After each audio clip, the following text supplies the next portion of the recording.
All right, what's going on, everybody? Today's kind of quick episode on what to sheet. I'm actually going to go over this new Master Force track saw that I bought the other day. And this saw is, I think, the cheapest track saw you can find kind of anywhere. I think the next closest would be probably something you could find on Amazon. So it'd be like a Win track saw, or maybe even like the Craig track saw, and Craig being like the Craig pocket hole jigs and the blue kind of utility brand that everybody uses for making small projects in their garage. So I bought this Master Force saw at Menards, and so if you don't have a Menards near you, I think you can get it shipped to you. Not 100% sure on that. So if you live kind of out of the Midwest region of the U.S., you could probably get it sent to you, maybe. You just have to double check on that. So it comes in this box here, and as you can see, it kind of gives you everything you need for your track. So you get 4 sections of track, which I do believe gets you to the 108 inches. 110 is what the box says. So these 4 sections of track will be, when they're all put together, should be more than long enough to go from one end of a sheet of plywood to the other, which is awesome. The only thing I'm a little nervous about is the fact that it is in 4 sections.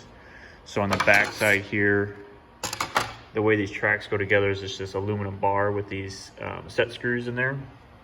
So I'll have to loosen these, and then we'll slide this over, and then it'll meet up with the next one. And the only problem with that is, for one, there's only this single bar. So this whole track is being held together and kept straight by one bar.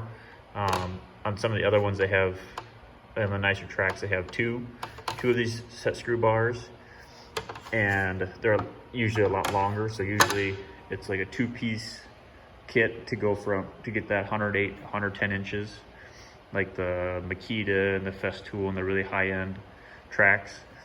So that'll be something to kind of keep an eye on as how well this actually works in the 4 pieces. The only nice thing is it breaks down and it fits in this nice little carry bag. So if you're a mobile guy and you want to have a track saw with you, but you don't want to spend the crazy amount of dollars on a Makita or a Festool track saw, which are $700 to $1,000 each, having this kind of cheaper Master Force brand that you can get at a Menards if you have one near you is pretty nice. Also in the kit, you get your instructions. You get 2 track clamps. So what these do is, so this is the bottom side of the clamp, or the track here, and then these clamps, if I would have prepped this, would have been nice. All right, and then with these clamps, what you do is you'll slide them into your track here, like so, and then you'll clamp them. You'll slide your track on your plywood, like so, and then you'll just screw that down and just clamp your track on to give you a little bit extra grip so your track's not sliding around when you're trying to cut. And they give this plywood tool, which is nice. I think the only other, actually I don't think any of the other brands come with clamps. I know Festool makes their own clamps that fit inside the slots here.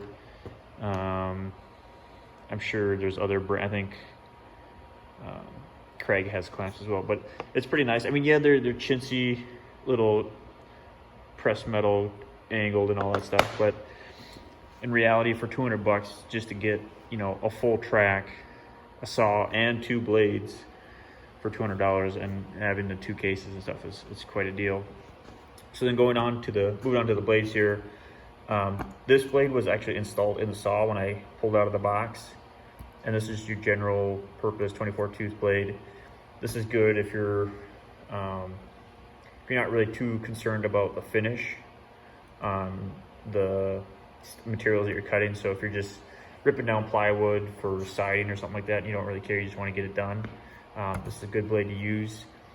For me, I'm gonna probably just stick to this blade. I might end up buying a little bit nicer blade later on, like a spider blade or a Diablo 6.5-inch blade, a finished blade, just because the projects I'm making them out of plywood, but I want I want to have a nice finish on it. I don't want to have to do a lot of sanding, and I don't want to worry about a lot of chip out. And then you also get a replacement set of brushes for the tool, which is nice.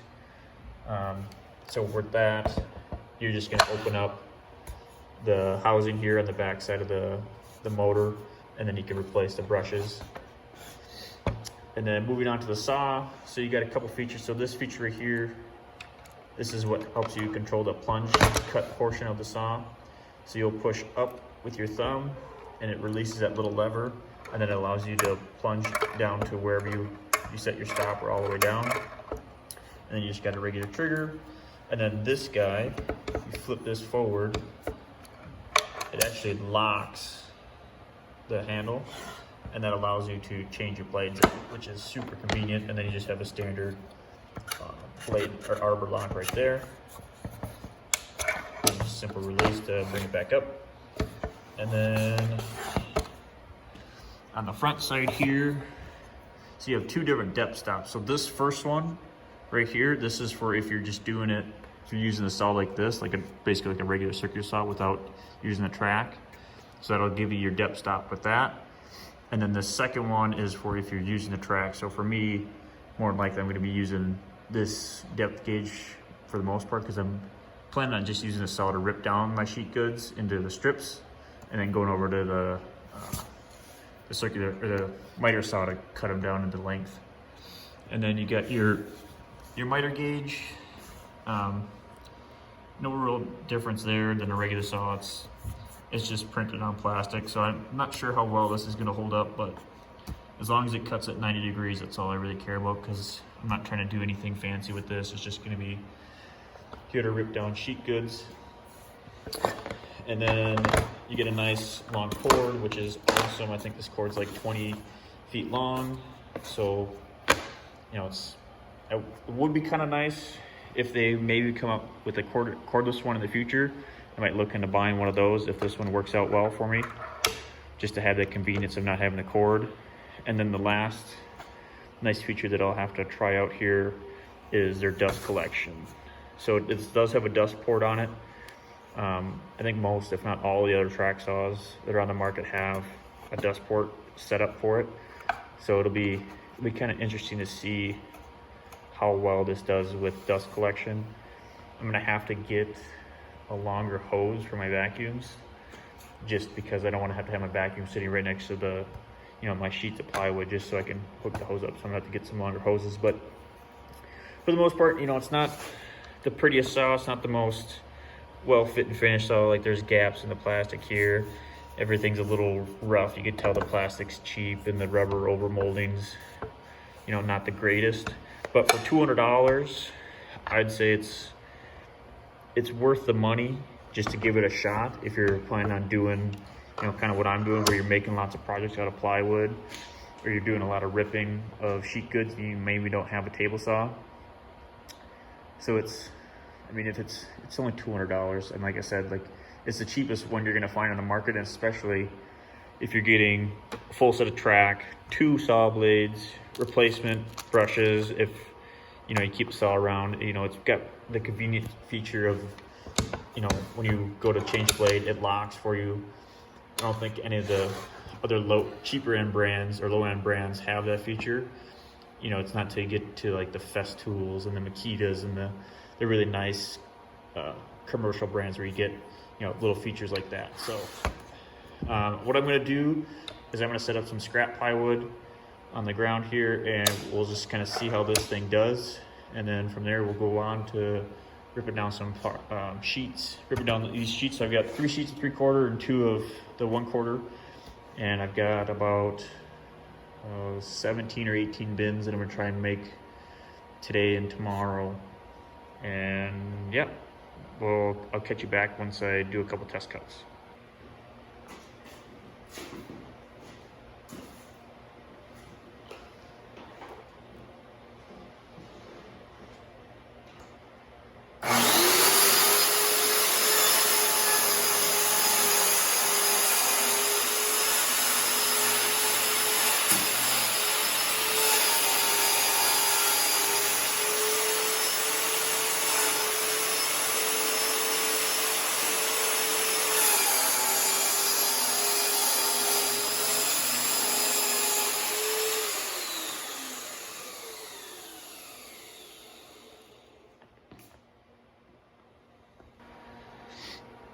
All right, so just to rip this one sheet down, or this one strip down to 15 inches, or that's what I measured it at.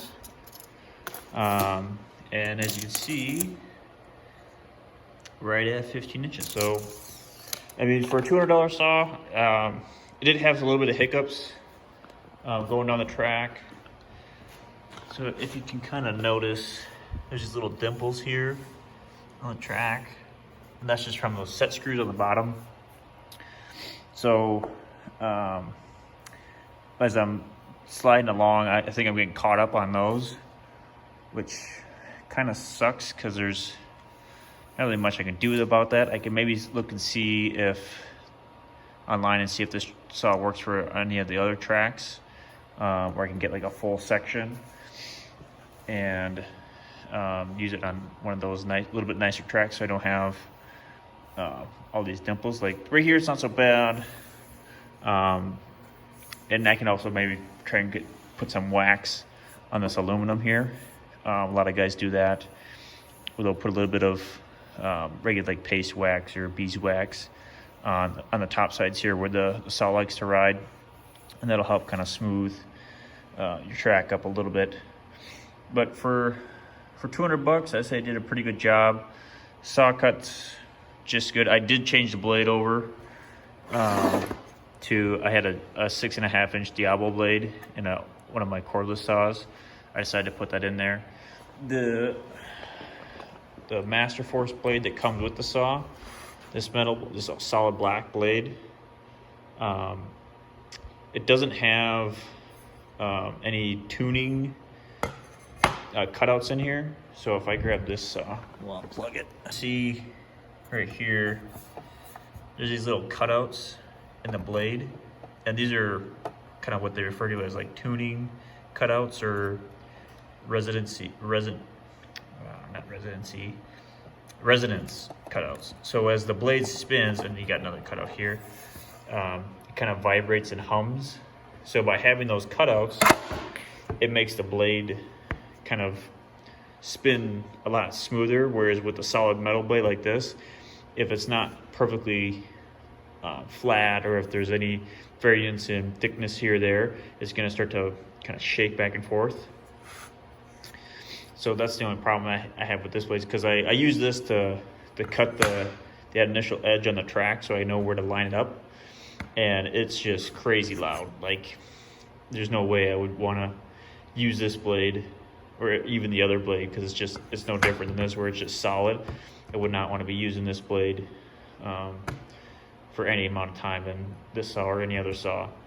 So that's one thing I would change.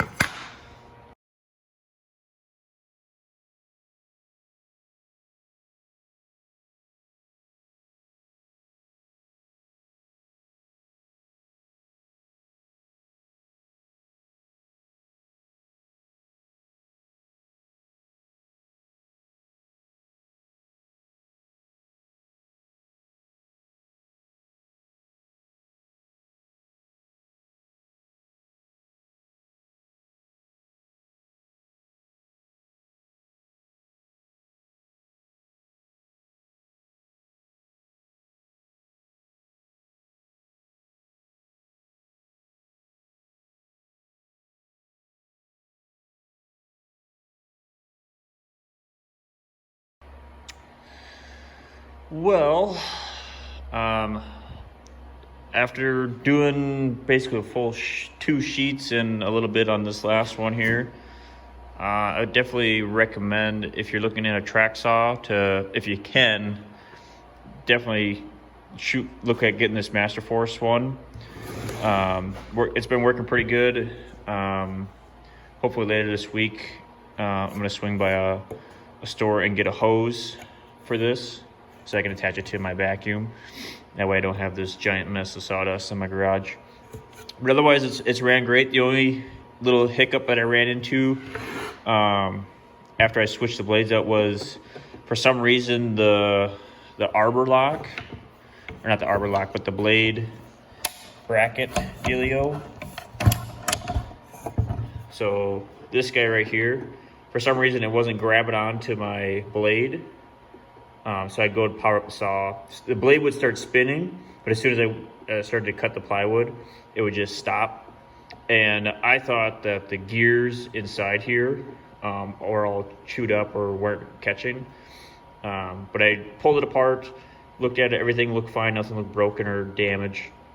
Put it back together, and then I just kind of was able to hand spin this, and I realized that this metal piece here that's supposed to clamp on the blade wasn't providing enough pressure. So all I did was just flip it around and screw it down. It's been working just fine. And like I said before, if you are going to get this saw, I wouldn't even bother trying to use the saw blades that come with it. Just go ahead, you're already at the store anyways, just go ahead and buy a nicer blade. And so if you're at Menards, I know they don't sell Diablo blades, which is what I have in here right now. But a good alternative for that would be, they have Bosch saw blades there. I do believe Lennox makes saw blades, and then Spyder, or Spyderco I think is what it's called. Those are really good saw blades as well. And for me, I typically just buy like a finishing blade. So for the 6.5 inch saw, it's like a 40 tooth blade, and it works good for kind of general purpose stuff.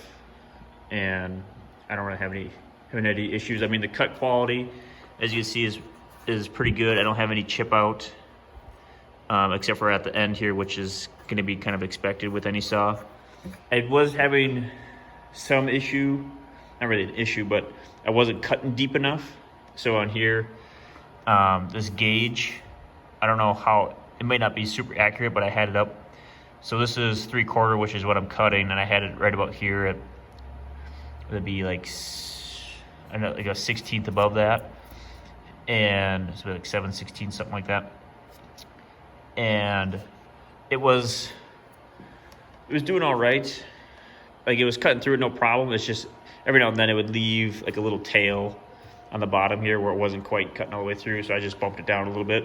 But otherwise, other than that, the saws work great. The cuts, cuts with no problem. I mean, it's corded, it's a 10 amp saw, so it shouldn't have any problem. But for the most part, at first I was a little nervous about the saw because I've seen a few videos on the saw and a few people talking about the saw, talking about how, it's a piece of junk and it's not worth buying. You might as well just save your money and buy, a nicer saw like the DeWalt, Makita, Festool if you got the money.